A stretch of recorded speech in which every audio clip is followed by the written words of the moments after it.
নমস্কার বন্ধুরা, আপনারা কেমন আছেন? আশা করি আপনারা ভালো আছেন।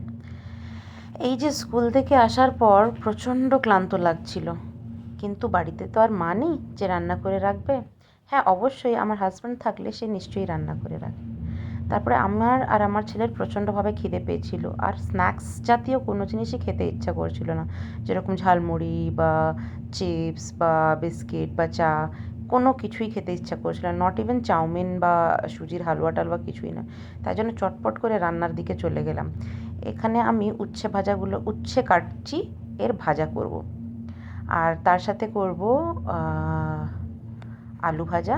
এই পাতলা পাতলা করে স্ট্রাইপস করে কেটে সরু সরু পাতলা পাতলা ঝরঝরে আলু ভাজা, মানে ক্রিসপি আলু ভাজা করব, সেটারই ব্যবস্থা করছি। আজকে কিন্তু আলুগুলোকে ছুলিনি, মানে তার খোলা সহেতেই আমার খাবার ইচ্ছে করছিল, তাই জন্য আমি চটপট করে আলুও কেটে নিয়েছি। জানেন তো, একটা স্ত্রীর জীবনে এই জিনিসটা মানে প্রায়ই হয়। আমরা বাইরে থেকেও খেটে আসি, আবার বাড়িতে এসেও কাজ করতে হয়।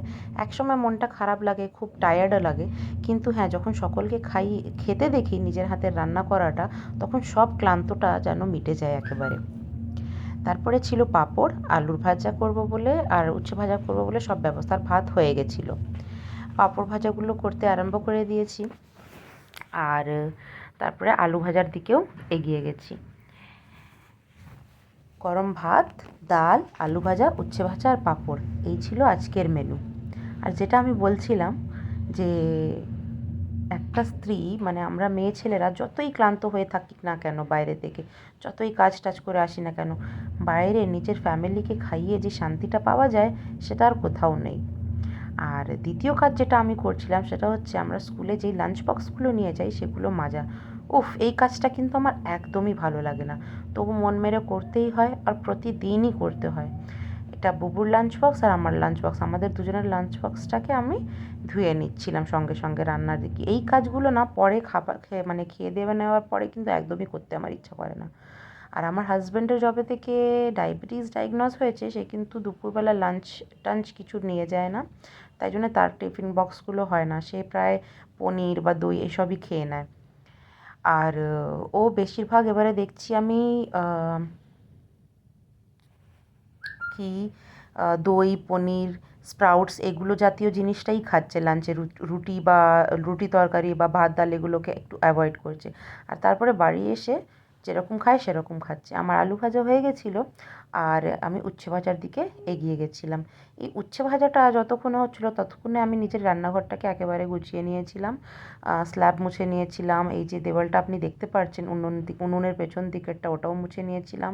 ইভেন কি ফ্লোরটাও মুছে নিয়েছিলাম, আর শুধু বাকি ছিল আমার সিঙ্ক, যেটাকে মুছে নিচ্ছি আমি এখন। এত জোরে জল চেষ্টা পেয়ে গেছিলো যে কী বলবো, কিন্তু মনে বেঁধেই নিয়েছিলাম যে সব কাজ টাজ করে খাবার নিয়েই একেবারে বসবো, তখনই এক গ্লাস শান্তি করে জল খাবো আর খাবো।